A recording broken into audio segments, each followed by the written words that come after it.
bonne nouvelle, comme je vous l'ai dit, notre impact sur le gouvernement est certain, dans le sens que le gouvernement a, après les élections, François Legault lui-même, le premier ministre, a décidé de scinder en deux le ministère de la cybersécurité et du numérique. Ça veut dire que notre campagne est réussie dans ce sens-là. Pour le premier ministre, ce qu'il a fait, c'est qu'il a probablement compris qu'il y avait, Éric Kerr était effectivement juge et partie, donc il était ni plus ni moins dans une imposture. Et pour le sortir de cette imposture, le premier ministre a scindé le ministère de la cybersécurité et du numérique en deux, en gardant Éric Kerr comme le ministre responsable de la sécurité, de la cybersécurité, et il a donné le portefeuille de protection des données personnelles à Jean-François Roberge, qui est aussi le ministre des institutions démocratiques, le ministre responsable de l'accès à l'information et de la protection des renseignements personnels. Donc, c'est une bonne nouvelle.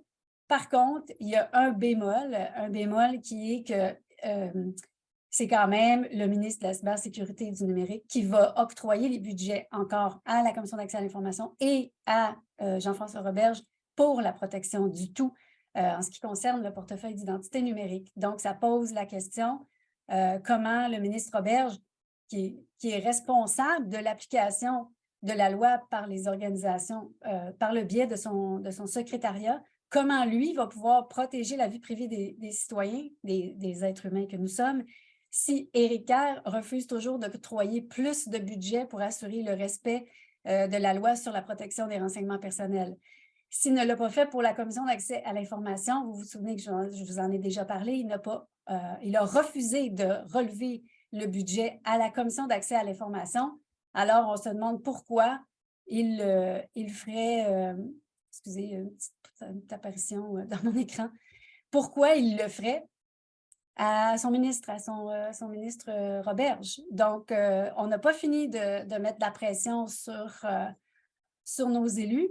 Et bon, ça, c'est pour ce qui est de la bonne nouvelle de la séparation qui fait que Éric Kerr n'est plus en imposture.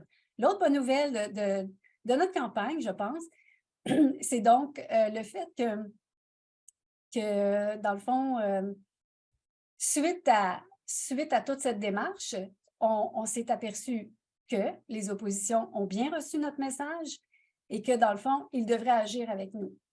Fait que ça veut dire que on a eu un certain impact. Aussi, un petit point qui est intéressant, c'est que j'ai lu le mémoire sur le projet de loi 64 du syndicat des professionnels du gouvernement, puis fait intéressant, il soulève les mêmes questions que nous. Donc, c'est une bonne nouvelle, ça aussi, parce que, dans le fond, il y a plusieurs personnes qui voient la même chose, plusieurs groupes qui voient la même chose, ce qui peut faire une force. Ces démarches pour porter plainte, là, c'est une procédure qui permet à la commission d'accès de se saisir de l'intention claire de l'entreprise, ici, les institutions bancaires.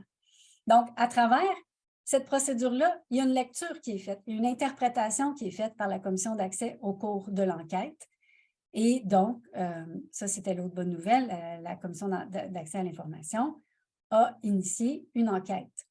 Donc, je ne sais pas à quel point, je ne sais pas où ça en est. Moi, je n'ai pas reçu de nouvelles de ça, donc je laisse ça en suspens, puis je vous reviendrai plus tard pour vous confirmer tout ça.